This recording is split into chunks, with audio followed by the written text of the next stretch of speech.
Celui qui a inventé la chaise portable est un génie.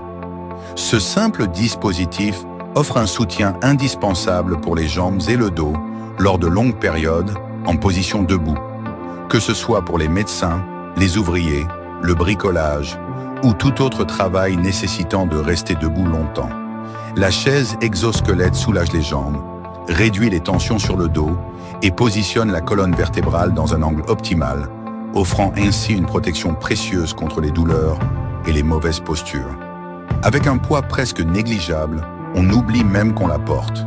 Grâce à cette chaise, des tâches auparavant inconfortables deviennent désormais plus agréables et plus praticables. Les professionnels apprécient particulièrement sa capacité à améliorer l'efficacité du travail tout en réduisant la fatigue et les risques de blessures. Une invention qui allie confort, praticité et innovation.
Ah! Ah!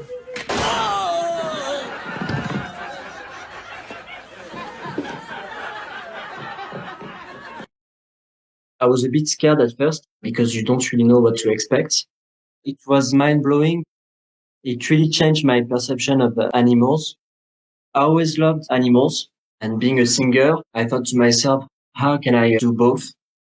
I tried to give them space, so I let them come to me, and they all came running. I was quite surprised at first. Then it really opened my eyes to what they are. I could see how sensitive they are. They are like the most gentle beings. They are super receptive to the music. I've had the opportunity to sing for an okapi. It might be one that surprised me the most. I was told there's no way it's going to come any close. They are very shy, very wild. And he ended up coming right next to me to listen to the music, which was an amazing experience. A very special meeting, especially since there might not be any around in like 50 years' time. I'm always surprised to how they react to the music. Parrots surprised me a lot because they were like dancing along and moving their heads to the music. I was mind blown when I saw that. Some animals are a bit more cautious when it comes to human beings. They will be scared at first and it will take some time getting used to each other, but they always end up coming and seeing what singing is all about. I get to meet some amazing animals and I feel like we share something. We share a special moment and connection. It's pretty amazing. The best audience there is.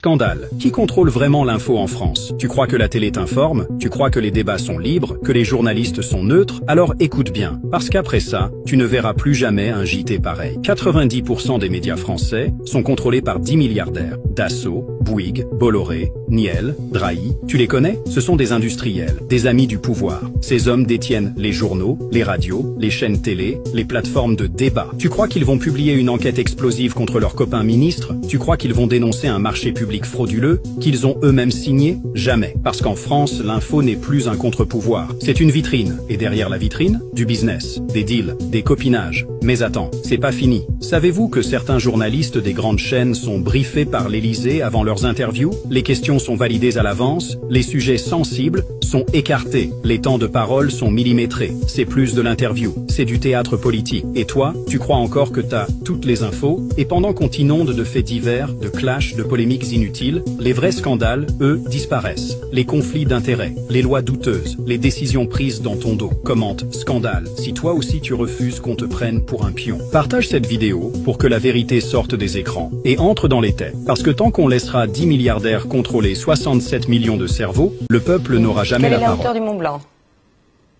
Alors, la hauteur du Mont Blanc, c'est 4807 mètres au-dessus de la mer, parce que quand elle monte, forcément. Ça change. Oui, c'est plus court. Oh là là, oui, bien sûr. Je vous remercie. Quels sont les enjeux du réchauffement climatique? Bah, c'est la glace des pôles qui font trop vite sur la capote glaciaire. Capote ou calotte? Bah, les deux, de toute façon, c'est au même endroit. Ah oui, je vais oublier, c'est vrai. Très bien, merci. Qu'est-ce que le PIB? Le PIB. PIB. C'est le deuxième groupe, le pays du deuxième groupe. Je comprends pas. Bah, il y a le PIA et après il y a le PIB.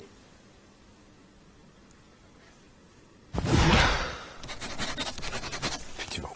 Merci. Qu'est-ce qu'on appelle le libre-échange? Le libre-échange, c'est quand tout le monde couche avec tout le monde. C'est libre. C'est entrée libre, quoi, c'est libre. Bah voilà, libre-échange. Voilà. Tout le monde couche avec tout le monde. Et voilà.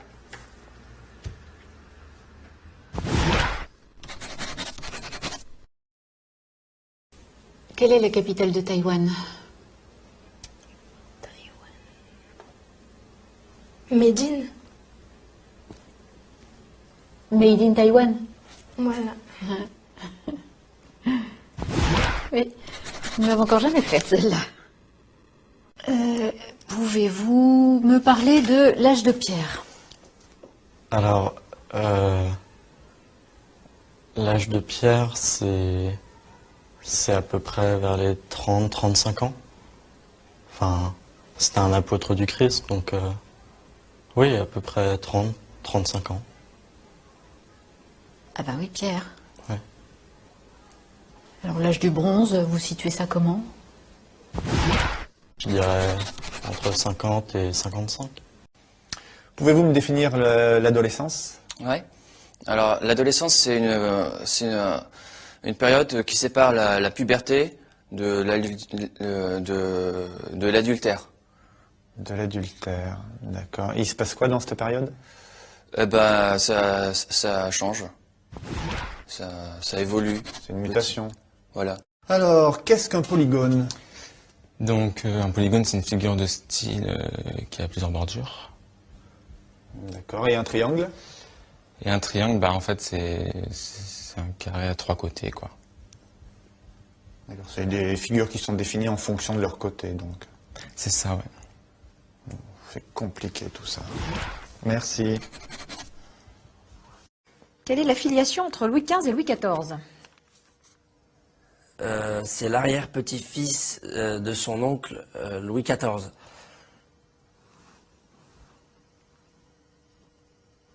L'arrière-petit-fils de son oncle Louis XIV.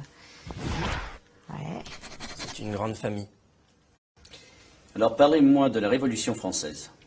Alors la Révolution française, les Français s'insurgent et vont prendre la Bastille. Et cela se termine avec le 14 juillet, les feux d'artifice. Le bal des pompiers. Possible. Alors, parlez-moi de la loi des probabilités. En fait, c'est une loi en mathématiques qui, on ne sait pas en fait si elle existe ou pas. Ah bon? C'est pour ça, ça s'appelle comme ça en fait. Ah, vous êtes sûr de ça? Ouais, c'est probable, ouais. Mais c'est pas certain. C'est probable ou c'est certain? Bah, c'est la loi en fait. Quelles sont les 3 grandes époques de l'histoire de l'humanité? Les 3 grandes époques de l'humanité, il y a l'âge de pierre, l'âge de bronze et l'âge de la retraite. C'est cette dernière qui est la plus longue. Elle dure pas très longtemps, mais c'est la plus importante. Bien, alors parlez-moi des croisades. Donc les croisades, en fait, donc c'est un voyage qui est organisé, c'est un voyage en bateau qui est organisé par le pape. Ah, c'est super ça, c'est comme la croisière s'amuse quoi.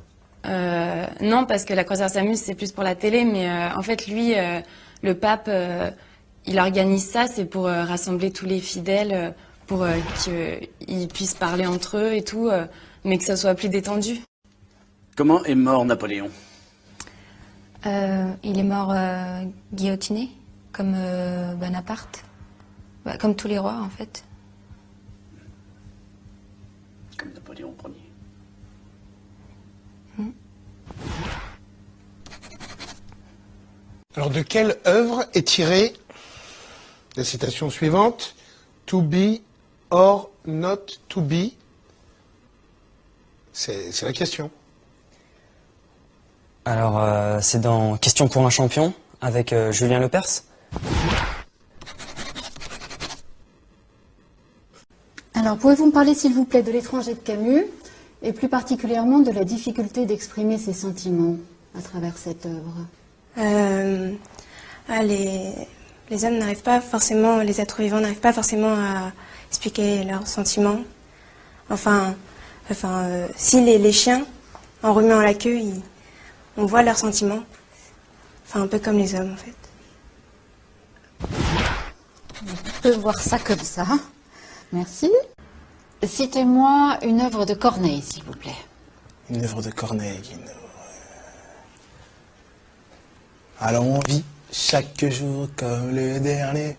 Palapapin. Je continue ou... Oui, c'est un vrai plaisir. Si j'avais su comment la mort nous a frôlés, alors on vit chaque jour comme le dernier, parce qu'on vient de loin. Ouais, ça je vous le confirme. Amis de la poésie, bonjour. Parlez-moi de l'œuvre de Rimbaud. Rimbaud, il a fait plein de trucs. Comme quoi? Rimbaud 1, Rimbaud 2, Rimbaud 3, les autres.